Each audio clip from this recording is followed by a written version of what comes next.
자, 그럼 지난 시간 했던 개념들 좀 돌아보겠습니다.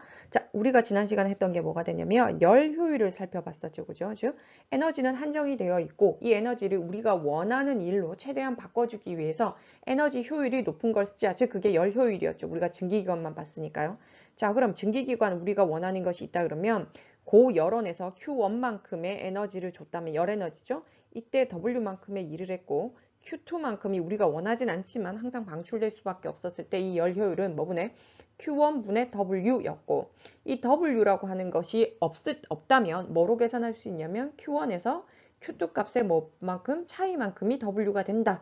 그래서 Q1 이렇게 식을 쓸 수 있다 그랬고 다시 이렇게 묶었으면 1-Q1분의 Q2 이렇게도 쓸 수 있다라고 설명을 드렸다. 그죠? 자, 그 다음에 요까지 하고 나서 우리가 이제 본격적으로 전기 에너지 생산과 이제 수송 뭐 이런 것들을 보려고 하는데요. 자, 그때 우리가 이걸 하기 전에 선생님이 강조했던 것들이 있었다. 그죠? 뭘 강조했었다? 우리 이걸 잘 이해하기 위해서 봐야 되는 법칙들이 있었죠. 그죠? 법칙 몇 개, 3개를 알려드렸고요. 그 다음에 진짜 중요한 개념 자기장을 반드시 알아라 라고 설명했죠. 그죠?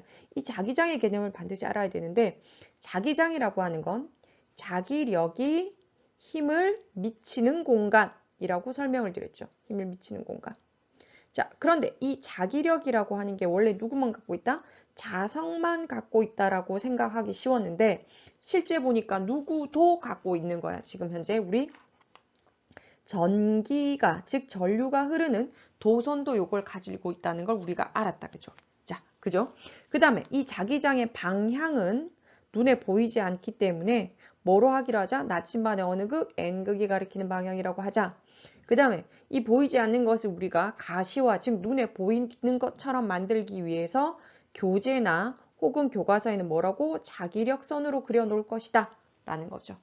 요거 알고 계셔야 되죠. 그래서 요걸 가지고 개념을 관련해서 설명드렸습니다. 자, 그럼 이제 실제적으로 필요한 우리가 법칙들 보겠습니다. 자, 첫 번째 뭐 하는 거? 앙페르 법칙이었죠. 자, 앙페르 법칙이라고 하는 건, 자, 아까 여기 설명했죠. 자기력이 원래 자석만 갖고 있었는데 알아보니까 뭐가? 전류가 흐르는 도선 주변에도 뭐가 생기더라? 자기장이 생기더라. 즉 전류가 뭐를 발생시키더라? 자기장을 생성하더라. 요거를 알아낸 거다. 그죠? 그 다음 두 번째. 무슨 법칙? 패러데이 법칙이죠. 그죠? 자, 패러데이는요. 앙페르 법칙의 뭐라고? 반대라고 설명하시면 되죠. 그죠? 자, 뭐 하는 거? 자기장을 통해서 전류를 만들어내는데 즉 이게 우리 설명할 발전기의 원리와 같다라고 설명드렸습니다. 근데 이때 중요한 것은 자기장이 뭐 해야 돼? 변화가 있어야 되죠. 지난번에 패러데이 법칙, 즉 전자기후도 우리 실험 장치 봤었죠. 그죠? 이가 자석을 코일에 가만히 그냥 있으면, 즉 코일이 정지해 있고 자석도 정지해 있으면 전기가 생겨 안 생겨? 안 생겼습니다. 둘 중에 하나는 반드시 뭐 해야 돼? 움직여야 돼. 즉 코일이 느끼는 자기장의 세기가 변해야 전류가 흐른다는 사실을 볼 수 있죠. 그래서 자기장의 변화를 통해서 전류를 뭐 한다? 유도해낸다. 이게 뭐 패러데이 법칙이었죠. 그죠? 그 다음에 렌즈 법칙 보겠습니다. 그럼 렌즈 법칙은 여기서 좀 더 온 거죠. 이 전류가 유도되어 생길 때 이때 유도 전류의 방향은 어디냐? 자, 요거를 알아낼 때 쓰는 게 뭐야? 렌즈 법칙이었죠. 그죠? 이 렌즈 법칙에서 우리가 알아냈죠. 뭐? 유도 전류의 방향은 뭘 하는 방향이더라? 자기장의 변화를 방해하는 방향이더라. 요거를 우리가 변화를 방해하는 방향으로 생기더라. 요거 실험을 통해서 우리가 살펴봤었죠. 그죠? 맞죠? 그래서 오늘 할 내용, 자, 패러데이 법칙은 발전기의 원리다. 즉, 전류가 유도되어 흐르는 것을 설명하려고 한다. 우리는 그거를 전자기 유도라는 말로 지난 시간 배웠습니다. 그럼 전자기 유도라고 하는 건 뭐가 있어야 된다? 자기장이 변해야 전류가 흐르더라. 즉, 자기장의 변화가 없으면 전류는 흐르지 않는다. 이때 유도 전류의 방향, 즉 자기장의 변화에 의해서 생긴 전류의 방향을 찾으려면 뭘 이용해라? 렌즈의 법칙을 이용해서 찾아야 한다. 즉 자기장의 변화를 방해하는 방향으로 전류가 흐르더라 라는 걸 살펴봤었다. 그죠? 자, 그럼 다음 넘어가겠습니다. 자, 그럼 지난 시간에 했던 것들을 제대로 배웠는지 한번 점검하고 가겠습니다. 자, 그림 가는 백열 전구, 나는 LED 전구를 나타낸 것이다. 이렇게 돼 있죠. 그죠?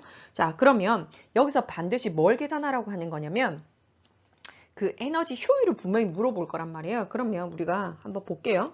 자, 100이라고 하는 걸 줬는데, 자, 여기서 우리가 원하는 건 빛 에너지로 바꾸는 거잖아요. 우리가 전구라고 하는 건 빛을 내도록 만든 거니까. 그런데 열 에너지로 95가 나갔으니까 당연히 여기는 뭐야? 5%겠죠. 왜? 에너지 보존 법칙 성립해야 되니까. 그럼 B는 얼마야? 90%가 되겠죠. 그죠?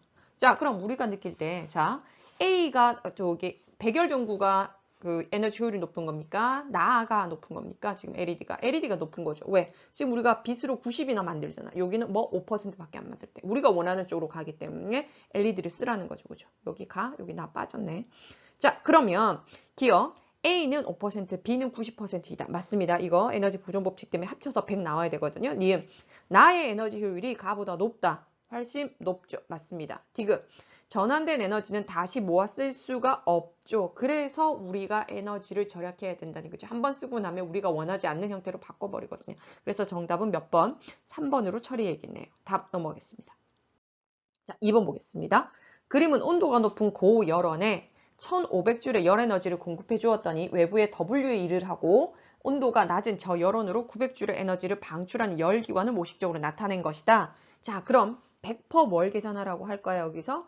에너지 효율 계산하라고 할 거란 말이에요. 에너지 효율. 자, 그럼 E는 우리 배웠죠? 얼마분의 Q1. 얘가 Q1이지? 지금 고열원이고요. 저열원이 여기니 Q2니까 900이니까. 자, 그럼 얼마분의 1500분의 그 다음에 뭐 해야 돼? W를 계산해야 되는데 W가 없다? 그러면 뭐 해서 Q1 마이너스 Q2라 그랬지. 그러면 1500에서 얼마 빼? 900을 빼 얼마? 600줄이 되겠죠. 그죠? 그러면 얼마가 나와? 예? 요렇게 되겠네요. 그죠? 그러면 요게 지금 현재는 퍼센테이지가 아니잖아요. 그럼 퍼센테이지를 곱하면 얼마가 되는 거야? 얘가? 얼마가 되지? 40%가 되겠죠. 그죠? 그렇게 해도 되고요. 퍼센테이지 안 곱해서 0.4이다 써도 마찬가지입니다. 똑같습니다. 자, 그럼 기억. W는 600줄이다. 맞는 내용이고요. 자, 니은 이 열기관의 효율은 60%가 아니라 40% 방금 얘기했습니다. 디귿. Q1이 일정할 때 W가 작을수록 열기관의 효율은 높은 게 아니라 어떻게 돼야 돼? W는 높아져야 되고요. 작아야 하는 건 누가 작아야 돼? Q2 값이 줄어들면 W 값이 증가하잖아요. 그래서 이렇게 되거나 되는데 이렇게 쓰지 않았네요. 정답 몇 번? 1번으로 처리해야겠네요. 다음 넘어가겠습니다. 자, 그러면 오늘 발전기 원리 설명할 겁니다. 이게 키포인트죠. 그죠? 자, 그러면 지난 시간에 이미 다 설명을 했었거든요. 뭘? 전자기 유도라고 설명을 했거든요. 발전기 원리가. 자, 그러면 전자기 유도는 앞에서 설명했다시피 뭐를 가지고 뭘 만들어내자? 자기장을 가지고 전류를 만들어내자. 근데 이 전류가 뭐였다? 원래 있던 게 아니라 유도돼서 나오는 전류다. 그래서 유도전류라고 표현을 했었죠. 그죠? 그런데 그럼 자기장을 갖고 이 전류를 만들어내려고 하면 자기장이 그냥 있다라고 되는 게 아니라 자기장이 뭐 해야 돼? 변화해야 되는 거죠. 그죠? 자기장이 변화를 통해서 전류가 뭐하더라? 유도되더라. 그럼 이 자기장의 변화라고 하는 건 자기장이 감소해도 되죠. 뭐 해도 돼? 증가해도 되죠. 즉 일단 자기장의 세기가 증가하거나 감소하는 즉 변화만 있으면 전류는 뭐 하더라? 유도되더라. 설명드렸습니다. 이거. 그 다음 우리 실험을 통해서 봤고요. 영상을 통해서. 그런데 이때 만들어지는 이 유도전류의 방향은 우리가 지난 시간에 영상에서 봤죠. N극 다가올 때, N극 멀어질 때, S극 다가올 때, S극 멀어질 때 각각 찾는 방법을 봤었죠. 뭐 하더라? 걔가 즉 자기장의 변화가 있는 것으로 없는 것으로 변화가 방해받도록 생기지 않았냐는 거죠. 방해하도록 생긴다는 거죠. 자, 그럼 다시 왼쪽 그림 보면서 다시 설명드릴게요. 보세요. 자, 코일에 N극이 다가옵니다. 자, 그러면 얘는 다가오니까 당겨야 돼, 밀어야 돼? 밀어야죠. 밀어야 얘가 자기장의 변화를 방해할 거잖아요. 그럼 위가 뭐가 돼? N극이 된다는 얘기죠. 민다는 얘기는 같은 극끼리 밀어내니까. 그럼 이렇게 될 거고 그럼 요거를 실험을 통해서 우리가 알고는 있지만 그 다음에 요게 위에 N극이 생긴다는 건 알지만 우리가 시험을 볼 때 찾으려고 하면 어떻게 하라고 그랬다? 요 엄지를 N극 방향으로 가리키고 얘를 그러니까 손을 뭐가 있다고 감아진 듯 하면 요 네 손가락이 가리키는 방향이 뭐더라? 유도전류의 방향이다. 즉 엄지 방향이라면 네 손가락의 방향은 이렇게 되겠죠. 따라서 유도전류의 방향이 빨간색 화살표처럼 이 방향이 되더라. 이게 뭐였어? 렌즈 법칙이었죠. 그죠? 기억나지? 그지? 렌즈 법칙을 통해서 찾는 것까지 설명 다 드렸습니다. 됐죠? 요거 지난 시간하고 연결되어 있습니다. 요거 반드시 머리에 넣어주시고요. 자, 그럼 두 번째. 그럼 유도전류가 자기장의 변화를 일으켜서 전류를 만들었는데 우리는 가면 갈수록 발전기를 통해서 생산해내야 되는 전기 양이 많아져 적어져? 많아지잖아요. 그러면 어떻게 해야 유도전류가 많이 생기느냐, 즉 전기를 많이 만들어낼 수 있느냐. 자, 첫 번째. 자, 패러데이 법칙 할 때도 설명했습니다. 자석을 센 걸 써, 약한 걸 써. 자석이 세면, 즉 같은 범위만큼 움직인다고 했을 때 코일이 느끼는 자기장의 변화는 자석이 셀 때 더 크게 느껴지겠지, 그치? 그러니까 자석의 세기가 세야 돼. 자, 그 다음에 코일은 가문수를 뭐 해야 돼? 많이 해야 되죠. 그래야 뭐가 얘가 세게 흐른다고 지금 패러데이 법칙 할 때 설명했습니다. 그 다음에 자석과 코일을 천천히 움직여야 자기장의 변화가 많아. 빨리 움직여야 돼요. 빨리 움직여야 되죠. 그러면 만들어지는 유도 전류는 당연히 세기가 증가하더라. 이렇게 설명을 드릴 수가 있죠. 자, 그럼 유도 기전력 보겠습니다. 자, 그럼 유도 기전력이라고 하는 건 유도, 전자기 유도에서 코일에 생기는 전압, 라고 설명하는데 오늘 전류, 전압, 저항 설명 드릴 거거든요. 이때 뭐라고 생각하시면 되냐면 뒤에 다시 설명 드릴 겁니다. 자, 전압이라고 하는 것이 전압은 우리가 기호로 V라고 쓰겠습니다. 이게 있어야 뭐가 흘러? 전류가 흐릅니다. 왜? 전압은 전류가 흐를 수 있게끔 해주는 원동력이거든요. 얘가 있어야 전류가 흐르는데 그럼 유도 전류라고 하는 것도 뭐가 있어야 돼? 전압이 있어야 될 거 아니야. 그러면 그 녀석의 이름이 뭐다? 유도 기전력이라고 부른 것밖에 없습니다. 누구? 전압이라고 생각하시면 됩니다. 됐죠? 그래서 얘가 있어야 당연히 뭐도 흐를 거야? 유도 전류도 흐를 거 아니야. 자, 그래서 전자기 유도에 의해서 코일에 생기는 전압, 그래야 뭐가 흘러? 유도 전류가 있을 거 아니야. 자, 그러면 이 전압이 세면 전류가 잘 흐른다, 그죠? 왜? 원동력이었으니까. 그럼 유도 기전력이 커져. 그럼 유도 전류가 뭐 하는 거야? 많이 흐르겠지, 그치? 그래서 유도 기전력이 뭐 할수록 클수록 유도 전류가 많이 흐른다. 뒤에 다시 설명 드릴 거니까 이거는 너무 걱정하지 마세요. 다시 설명 들으시면 이해하실 수 있습니다. 자, 그럼 4번. 그럼 이런 전자기 유도를 우리는 많이 이용하고 있는데요, 일상생활에서. 자, 첫 번째. 발전기 좀 이따 설명드렸으니까 됐고요. 무선 충전기 볼게요. 무선 충전기도 우리가 쓰는 요 그림을 하나 그렸거든요. 자, 뭔 얘기냐면 여러분들이 쓰는 그 왜 휴대폰 무선 패드 있잖아요. 충전하는 거. 그럼 거기 어떻게 되면 내부에 보면 코일이 있거든요. 이렇게 코일이 막 감겨 있으면 여기다가 뭐 하는 거? 우리가 이 무선 패드에 전기가 공급되죠. 즉 전류를 연결시키잖아요. 그러면 여기가 뭐가 발생을 해? 전류가 흐르는 도선이 되니까 자기장이 발생하잖아요. 그런데 이 전류를 바꾸면 이 생기는 자기장도 또 뭐 변해. 그럼 이 자기장이 뭐를 하냐면 다른 기기에 뭐를 유도 전류를 생기게 만드는 거죠. 이게 핸드폰이 되겠지, 이게. 그러면서 전류가 유도되면서 전기가 공급되는, 즉 충전이 되는 원리. 그냥 그거라고 보시면 됩니다. 그 다음에 교통카드 판독기 볼게요. 이거는 여러분 보시면 알겠지만 어떻게 되냐면 요 카드 있죠. 여러분들이 쓰는 이 그 교통카드 안에 코일이 감겨 있고요. 이 코일에 여기에 있는 우리가 요 단말기입니다. 지하철이든 버스든지 타게 되면 여기가 전류가 흐르고 있거든요. 그러면 뭐가 발생해? 자기장이 발생을 하고 있죠. 앙페르 법칙입니다. 그러면 이 자기장이 발생을 하는데 이 코일이 여기에 가까이 갖다 대는 거죠. 그죠? 그럼 코일에 느끼는 자기장의 세기가 변하는 거죠. 그럼 코일에 유도전류가 생기는 거지. 그지? 유도전류가 생기면서 여기 IC칩에 정보가 기록되어 있는데 그 IC칩하고 여기 본체가 정보를 서로 주고받으면서 요금을 어떻게 정산하게 되는, 뭐 충전을 하거나 아니면 까게 되는 똑같은 원리입니다. 자, 그 다음에 도난 방지 장치 한번 보세요. 자, 여기 보시면 이거 마트에 있는 거랑 똑같습니다. 즉, 여기 한쪽에는 전류가 흐르도록 해서 자기장을 발생시켜 놨습니다. 여기 보이실지 모르겠지만 자기장이 발생되거든요. 그 다음에 반대쪽에는 코일이 이렇게 감겨 있어서 유도 전류가 이렇게 생성되고 있었거든요. 이게 일반적인 상태, 즉 아무것도 없는 상태였다면 여기에 예를 들어서 도난 방지를 위해서 금속 패치 같은 걸 붙여 놓잖아요. 여러분들 그 마트 같은 데 보시면 알겠지만 그럼 그게 여기가 들어가게 되면 얘 생기는 유도전류가 바뀌게 되거든요. 도체가 중간에 끼어들므로 인해서. 그래서 유도전류 세기가 변하니까 얘가 그 변화를 감지해서 삐삐삐 울리게 되는 그런 것들이라고 보시면 되고요. 변압기는 우리가 다음 시간에 설명드릴 겁니다. 아껴둘게요. 자, 그 다음 인덕션 레인지도 뭐라고 생각하시냐면 얘랑 비슷한 원리라고 생각하시면 됩니다. 대신에 핸드폰 대신에 뭐 하는 거? 이 용기에 열이 발생한다는 거라고 보시면 되겠습니다. 자, 다음 넘어가겠습니다. 자, 그러면 앞에 것들은 별로 그렇게 비중 있게 다루지 않아도 되는 것들이라 그런 그 전자기 유도를 사용하는 그 제품들은 그냥 보고 왔고요. 이제 여기서부터 조금 꼼꼼하게 설명하겠습니다. 자, 이제 발전기를 설명드릴 텐데요. 발전기는 뭐라고 설명드렸냐면 선생님이 전자기 유도라고 생각해라 라고 설명을 드렸습니다. 자, 그럼 전자기 유도라고 하는 것은 뭘 이용해야 돼?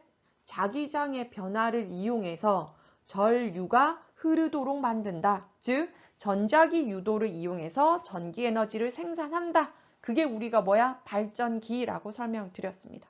자, 그럼 전자기 유도니까 즉 자기장의 변화를 일으켜서 전류가 만들어지도록 해야 되니까 자, 자기장의 변화를 일으킨다는 건 자석을 멀리 했다가 당겼다가 막 그렇게 해야 되는데 발전기 안에 들어있는 자석이나 이것들은 상당히 규모가 꽤 크잖아요. 그렇게 할 수가 없으니까 어떻게 하냐면 가장 간단한 방법은 자, 저기 볼게요. 안에 뭐가 있냐면 요 부분 있죠. 요 빨간색으로 칠해놓은 요 부분을 뭐라고 생각하시면 되냐면 코일이라고 생각하시면 돼요. 그 다음에 자석이 여기 양쪽에 있죠. 그죠? 이렇게 연구자석처럼 있습니다. 그럼 이게 사이즈가 작을 때는 그냥 돌리면 되는데 사이즈가 크니까 얘를 돌려주기 위해서 요 여분의 기계가 필요하지. 이게 뭐야? 터빈이죠. 터빈이라고 부릅니다. 자, 그러면 요 터빈이 그러면 코일을 돌리게 되면 코일은 뭐가 되냐면 느끼는 자기장의 세기가 계속 뭐 하는 거야? 바뀔 거란 얘기인 거죠. 그죠? 자, 그러면 요것들을 했을 때 0도일 때, 그 다음에 45도일 때, 90도일 때, 135도일 때 각각 이 코일을 통과하는 이 자기력선이 있는데 이 자기력선이 변화가 일어나겠죠? 그럼 자기장의 변화가 일어난다는 얘기죠. 아까 설명드렸습니다. 자기장 눈에 안 보이니까 뭐로 그리겠다? 자기력선으로 그린다. 즉, 이 코일을 통과하는 자기력선이 변한다라고 하는 건 자기장이 변하는 거잖아요. 그죠? 그래서 자, 영구자석 사이에 놓인 코일이 회전한다. 그러면 코일을 통과하는 뭐가 바뀐다? 자기장이 바뀐다라는 얘기죠. 그럼 자기장이 변해? 그럼 뭐가 생기는 거야? 유도전류가 생기는 거지. 그치? 그래서 이렇게 전자기 유도 우리가 배웠던 패러데이 법칙을 이용한 게 뭐라고? 발전기라고 하시면 되겠습니다. 자, 그러면 요 터빈이라고 하는 게 있어야 요게 코일을 돌리는 거잖아요. 그러면 요 터빈을 돌리기 위해서 우리가 에너지를 공급해 줘야지. 그래서 쓰는 게 뭐야? 다양한 종류의 발전 방식이죠. 자, 물의 높이 차이, 즉 물의 위치 에너지 차이를 이용해 그럼 뭐 수력 발전이야. 화석 연료를 사용해 화력 발전이야. 원자력 에너지를 사용해 뭐 원자력 발전이 되겠죠. 그렇죠? 자, 그래서 2번 발전소의 발전기. 발전기에 연결된 터빈을 회전시키면 터빈과 연결된 자석이 함께 회전하면서 전기 에너지가 생산되더라. 즉 발전기에 있던 뭐가 터빈이 운동하는 것을 우리는 무슨 에너지로? 전기 에너지로 바꾸더라 라고 보시면 되겠죠. 다음 넘어가겠습니다. 자, 그러면 방금 설명드렸다시피 이 터빈을 어떻게 회전시키느냐에 따라서 우리가 발전 방식이 달라지는데 자, 화력 발전은 뭘 쓴다고요? 화석연료 쓴다고 그랬습니다. 핵 발전은 뭐? 핵연료. 그 다음에 수력 발전은 뭐? 물의 포텐셜 에너지, 즉 위치 에너지를 이용한다라고 얘기했죠. 그러면 어떻게 전환되는지 한번 볼까요? 자, 화력 발전은 화력 발전과 핵 발전은 뭐를 이용한다고? 첫 번째, 화학 혹은 핵 에너지를 이용해서 뭘 한다고? 여기 보세요. 보일러에서 뭘 끓여? 물을 끓여. 여기서도 뭐? 핵을 이용해서 뭘 끓여? 물 끓입니다. 그럼 뭐? 열 에너지죠. 이것들을 태우건 뭐 폭발을 시키던 해서 열 에너지를 이용해서 물을 끓여서 뭐 하는 거야? 증기를 만들어내는 겁니다. 증기 뭔 에너지? 운동 에너지. 즉 물이 끓을 때 위에 주전자 뚜껑 덜컹덜컹 하는 뭐가 운동 에너지로 바뀌는 거죠. 그럼 그것이 누구를 돌려? 터빈을 돌려서 전기 에너지로 변환이 되게 되겠죠. 자, 다음 넘어가겠습니다. 수력 발전. 자, 수력 발전은 높은 곳에 댐을 짓죠. 그죠? 그럼 댐 수문을 열어. 그럼 물이 떨어지죠. 그럼 무슨 에너지? 포텐셜 에너지가 내려오면서 뭐 운동 에너지로 바뀌죠. 그 운동 에너지가 터빈을 돌리죠. 이 터빈을 돌리게 되면 이 터빈이 무슨 에너지로? 전기 에너지로 바꿔주는 게 되겠죠. 그죠? 자, 그럼 우리가 배운 거 한번 다시 짚고 넘어가겠습니다. 교재 110쪽에 있습니다. 자, 3번. 그림과 같이 자석의 N극을 코일에 가까이 하여 유도전류를 발생시켰다. 코일에 더 센 유도전류를 발생시키는 조건만을 보기 싫은 대로 골라라. 앞에서 설명드렸습니다. 자, 뭘 해야 돼? 자석은 센 거 써, 약한 거 써. 센 걸 쓸수록. 그 다음에 자석은 빨리 움직여, 천천히 움직여. 빨리 움직일수록. 그 다음에 코일은 많이 감아 적게 감아. 많이 감을수록 그 세 가지 조건 알려드렸습니다. 자, 그럼 기억. 자석의 N극 대신 S극을 가까이 한다. 관련 있습니까? 없습니까? 없습니다. 니은 자석을 더 빠르게 움직인다. 맞죠? 디귿 감긴 횟수가 더 많은 코일을 이용해 실험한다. 맞겠네요. 정답 몇 번? 4번으로 보셔야겠네요. 자, 5번 보겠습니다. 그림은 고정된 원형 코일 위에서 자석으로 만들어진 진자가 진동하는 모습을 나타낸 것이다. 이에 대한 설명으로 옳은 것만을 보기 있는 대로 골라라. 단, 자석의 N극은 항상 위로 향하고 있다. 자, 여기로 자, 그러면 얘를 자석을 진자처럼 움직여 주는 건 이 원형 코일이 느끼는 뭘 바꿔주려고 하는 거야? 자기장의 세기를 바꾸겠다는 거죠. 왜? 얘가 왔다 갔다 하면 다가올 때는 세질 거고 멀어지면 약해지는 거니까. 그래서 자기장의 변화를 이렇게 바꾸겠다는 얘기네요. 자, 그럼 기어볼까요? 단위 길이당 코일의 감은수를 늘리면 검유계의 바늘이 적게 움직인다. 그 말은 검유계의 바늘이 적게 움직인다는 얘기는 전류가 많이 생긴다는 얘기야, 적게 생긴다는 얘기야. 적게 생기는 거니까 틀렸습니까? 맞습니까? 틀렸죠. 크게 움직이겠죠. 그죠? 기억 틀렸습니다. 니은 센 자석을 이용하면 검유계의 바늘이 역시 뭐 하는 거야? 크게 움직이겠죠. 앞에 설명드렸습니다. 그 다음 디귿 자석이 코일에 접근할 때요. 멀어질 때 검유계의 바늘이 움직이는 방향은 반대이다. 다른 말로 유도 전류의 방향이 뭐하다? 반대이다. 맞다 틀리다. 맞죠? 다가올 때는 뭐 하는 거야? 지난번에 봤습니다. 지금 위가 N극이니까 아래가 S극이란 얘기죠. 그럼 코일에는 얘가 밀어내야 되니까 S극이 생기겠지. 그럼 N극이 어디란 얘기야? 이쪽이었겠죠. 그런데 얘가 멀어집니다. 멀어지면 위가 뭐가 돼? N극이 되죠. 즉 여기가 뭐가 돼? S극이 되겠지. 그치? 그래서 요 극이 바뀌었다라고 하는 건 유도전류의 방향이 반대가 되는 거죠. 그죠? 따라서 뭐 정답은 D극이 되겠죠. 그죠? 다음 넘어가겠습니다. 자, 그림은 발전기를 돌려 전구에 불이 켜지는 모습을 나타낸 것이다. 즉 아까 설명드렸죠. 뭐 전자기 유도를 이용해서 전류, 즉 유도 전류가 생성되는 과정이 발전기였다. 그죠? 그럼 기억. 전자기 유도를 이용한 장치이다. 맞는 얘기고요. 그 다음에 자석의 세기가 셀수록 전구에 불이 밝아진다. 당연히 그 말은 전류가 그만큼 많이 만들어진다는 얘기죠. 또 다른 방법 뭐 있습니까? 얘를 빨리 돌리는 거지. 발전기를 빨리 돌리는 방법. 즉 속도를 증가시키는 방법. 또 뭐 있어? 자석을 더 센 걸 쓰는 방법. 그 다음에 또 뭐 하는 거야? 코일의 감은수를 증가시키는 방법. 다 똑같은 결과를 얻게 되겠습니다. 자, 그럼 디귿. 발전기에서는 전기 에너지가 역학적 에너지로 전환되는 게 아니라 역학적 에너지가 전기 에너지로 전환되는 거다. 그죠? 정답은 기억과 니은으로 보셔야겠네요. 그죠? 자, 화력발전소에 대한 설명 옳은 것만을 골라라. 자, 기억 볼게요. 보일러에서 연료의 화학 에너지가 전기 에너지로 전환되는 게 아니라 일단 뭐로 전환 먼저 됐다가 열 에너지로 전환된 다음에 걔가 증기를 만드는 거죠. 열 에너지가. 그러면 얘가 뭐를 터빈을 돌리는 운동 에너지가 됐다가 얘가 다시 터빈을 돌려서 전기 에너지가 되는 거죠. 그래서 기억은 일단 틀렸고요. 니은 터빈과 연결된 발전기에서 터빈의 운동 에너지라 전기 에너지로 전환되는 거 방금 설명드렸습니다. 디귿. 발전기에는 코일과 자석이 있으며 전자기 유도에서 코일의 유도 전류가 흐른다. 맞는 얘기죠. 그죠? 그래서 정답은 니은과 디귿으로 보셔야겠습니다. 자, 그럼 이제 우리가 본격적으로 수업을 시작할 텐데요. 자, 이제 제일 싫어하는 거 계산 문제가 왕창 쏟아지는 파트로 드디어 들어왔습니다. 앞에 것까지는 그냥 원리만 이해하면 됐었는데요. 여기서는 이제 여러분들이 조금 생각을 해서 문제를 좀 푸셔야 되는데 여학생들이 좀 싫어하는 파트기도 하죠. 그죠? 자, 그걸 하기 전에 뭘 설명드려야 되냐면요. 오메 법칙 중학교 때 배웠어야 되는, 배우고 왔는데 이게 기억이 잘 안 날 것 같으니까 조금 AS하고 시작하겠습니다. 자, 오메 법칙은 여러분들이 V 꼴 IR이라고 배웠을 텐데 그거 좀 잘못된 표현입니다. 정확하게는 I는 R분의 V라고 쓰셔야 됩니다. 자, 그럼 I는 뭐의 약자냐면 전류의 약자였죠. I, 인덕턴스. 자, 그럼 전류는 정의가 뭐였지? 과학적으로 전하가 이동하는 현상을 전류라고 하는 거죠. 즉 다른 말로 하면 그냥 전하의 흐름, 그냥 선생님 편하게 이렇게 설명을 드렸습니다.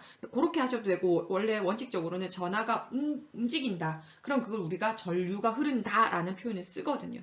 자, 그럼 단위는요. 이거 단위 중요하죠. 그죠? 우리 항상 단위 강조했죠. 뭐 A라고 쓰고 읽을 때 뭐 암페어라고 읽어라 라고 배웠을 겁니다. 자, 그 다음에 전압 볼게요. 전압은 볼테이지에서 뭐 V라고 쓰죠. 그죠? 이건 뭐야? 정확하게는 전하를, 즉 아까 위에 얘기했죠. 전하는 전기를 띤 입자인 거 알고 있죠, 그죠? 전기를 띤 입자가 움직이는 게 전류였어. 아까 설명했지만. 그런데 얘는 지가 스스로 움직일 수 있어, 없어? 없죠. 전하를 한 지점에서 다른 지점으로 움직이려면 뭐가 있어야 돼? 얘를 움직이게 하는 에너지원이 공급돼야 되잖아요. 그 에너지가 뭐라 그랬어? 전압이라고 설명을 드렸죠, 그죠? 그래서 전하를 한 지점에서 다른 지점으로 이동하는데 필요한 에너지를 우리는 전압이라고 합니다. 그래서 아까 선생님 뭐라 그랬냐면 전압이 없으면 전류 흘러 안 흘러? 안 흐른다 라는 표현을 쓴 거죠. 그래서 전압이 있어야 전류가 흐를 수 있다. 이게 그 말이었던 거죠. 그죠? 자, 그럼 전압도 단위가 있냐면 예, 있습니다. 단위는요 V고요. 읽을 때 뭐라고? 볼트라고 읽으시면 됩니다. 볼트라고 읽으시면 됩니다. 자, 그럼 다음에 하나가 남았죠. 뭐가 R 남았네요. R은 우리말로 뭐야? 저항, 레지스턴스, R, 저항을 뜻하는 건데요. 얘는 말 그대로 저항한다는 얘기는 우리 말에 뜻하면 도와준다는 의미입니까? 방해한다는 의미입니까? 방해한다는 의미죠. 그래서 얘는 전류의 흐름을 방해하는 겁니다. 그래서 전류의 흐름을 방해하니까 저항값이 크다는 얘기는 전류가 잘 흘러 안 흘러? 안 흐른다고 보시면 되겠죠. 자, 그럼 얘도 단위 있습니까? 예, 있습니다. 자, 단위는 뭐? 요렇게 쓰죠. 읽을 때 뭐라고 해요? 옴이라고 하죠. 자, 옴의 법칙에서 그 사람의 업적을 그리기 위해서 이렇게 희한하게 와이어처럼 그려놓고 읽을 때 뭐라고 읽는다고요? 옴이라고 읽으시면 됩니다. 자, 그래서 I는 R분의 V, 즉 옴은 뭐라고 얘기냐면 전류가 언제 잘 흐르냐면 뭐 할 때 전압은 뭐하면 할수록 크면 클수록 저항값은 뭐 할수록 작을수록 잘 흐른다. 요거를 표현한 거지. 여러분들이 배웠던 V = IR 전압은 전류 곱하기 저항과 같다. 요거는 실제 아닙니다. 변형된 식은 맞지만 그래서 여러분들이 정확하게 옴의 법칙을 설명할 때 전류는 전압값이 클수록 저항값이 작을수록 잘 흐른다. 이렇게 좀 알아두셨으면 좋겠습니다. 됐죠? 그래서 V = IR이 아니라 I는 R분의 V. 요게 가장 기본적인 전자기학, 즉 우리가 얘기하는 이 전기에너지 수송할 때 필요한 그 법칙이거든요. 이걸 이용해서 식을 계속 바꿔낼 거니까 요게 머릿속에 있으셔야 되겠죠. 그래서 요거 설명드렸습니다. 전류는 전하가 이동하는 현상, 단위는 암페어. 전압은 전하를 한 지점에서 다른 지점으로 이동하는 데 필요한 에너지, 즉 전류가 흐를 수 있게끔 해주는 에너지원이다. 즉 전압이 있어야 전류가 흐른다. 단위는 뭐다? 볼트. V라고 쓰고 읽을 땐 볼트. 저항은 전류의 흐름을 방해하는 거다. 그러니까 얘가 크면 전류가 잘 못 흐른다. 따라서 얘는 단위는 그리고 뭐하다? 와이어처럼 생긴 요런 기호를 쓰고 읽을 때 뭐라고 읽어라? 옴이라고 읽어라. 요거는 기본적으로 좀 알고 계셔주셨으면 좋겠습니다. 자, 그럼 이제 전력 수송 하겠습니다. 자, 전력 수송은 무슨 얘기냐면 우리가 발전소에서 전기를 만드는 과정을 설명했었죠. 그죠? 근데 우리가 발전소 옆에 바로 살지 않잖아요. 그죠? 그럼 발전소에서 만든 전기를 우리 집까지 뭐 하는 거야? 끌고 와야겠죠? 이게 뭐야? 전력 수송이 되겠죠. 그죠? 자, 그럼 이 전력 수송과 관계된 것들이 이제 보려고 하는 거죠. 하나하나씩 이제 살펴보겠습니다. 자, 그러면 이것과 관련된 거 전력 먼저 설명할게요. 자, 전력은 단위 시간 동안 생산 또는 소비되는 전기 에너지 이렇게 돼 있잖아요. 그죠? 그런데 이 전기 에너지가 만들어지긴 만들어지는데 어떤 시간 동안에, 즉 같은 시간 동안에 얼마만큼 만들어지냐 그 개념이 필요하죠. 그죠? 그래서 단위 시간 동안 생산 혹은 소비되는 전기 에너지를 뭐라고 한다? 전력이라고 하죠. 그러면 식에서 알 수 있다시피 시간으로 뭐를 나눠라? 전기 에너지를 나눠라 되는데요. 우리 지난번에 전기 에너지 자, 단위 뭐라고? 줄이라고 했죠. 에너지의 단위. 전기 에너지의 줄입니다. 그 다음에 시간은, 단위 시간은 뭐로 쓰냐면 초로 씁니다. 그러면 전력의 단위는 뭐? 줄 퍼 세크 나오죠. 그죠? 나왔네요. 일단. 그러면 단위는 뭐라 그래? 줄 퍼 세크. 요걸 또 뭐라 그러냐면 와트 줄여갖고 요렇게 부르기도 합니다. 자, 그럼 요것만 있으면 별 문제가 안 될 텐데 식을 또 뭐 하는 거야? 무진장 많이 또 만들어내겠다. 그죠? 자, 그럼 식을 유도 한번 해볼게요. 밑에다 쓰고 다시 올라갈게요. 자, 전력은 그냥 P라고 씁니다. 파워. 자, 그러면 뭐분의 시간 T분의 지금 뭐 하는 거? 전기에너지라 그랬죠. 그죠? 전기에너지도 에너지니까 이렇게 쓰면 되는데 전기에너지 공식이 어떻게 되냐면 IVT거든요. 즉 I는 지난번에 방금 앞에서 설명했죠. 뭐? 전류. V는 뭐야? 전압. 익숙해져야 됩니다. T는 방금 봤죠? 뭐? 시간.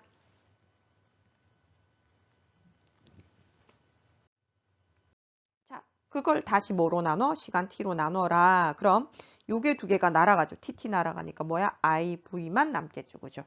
그러면 자, 일단 식이 하나 나왔네요. 전력은 뭐 곱하기 뭐? 전압 곱하기 전압 V 곱하기 전류 I 이렇게 쓰실 수가 있겠죠. 자, 그러면 여기서 또 끝나느냐? 그건 아니죠. 그죠? 또 누가 등장할 차례야? 이제 옴의 법칙이 등장할 차례다. 그죠? 자, 그러면 I나 V 대신에 식을 옴의 법칙으로 바꾸면 V 먼저 바꿀게요. V 꼴 IR이죠. 그죠? 우리 옴의 법칙 배웠습니다. 그러면 V 대신에 IR을 집어넣으니까 I 제곱에 R 이렇게 튀어나오겠네요. 그죠? 자, 그러면 여기 I 제곱에 R 하나 쓸 수 있고요. 또 하나 있습니다. 뭐 대신 써도 돼?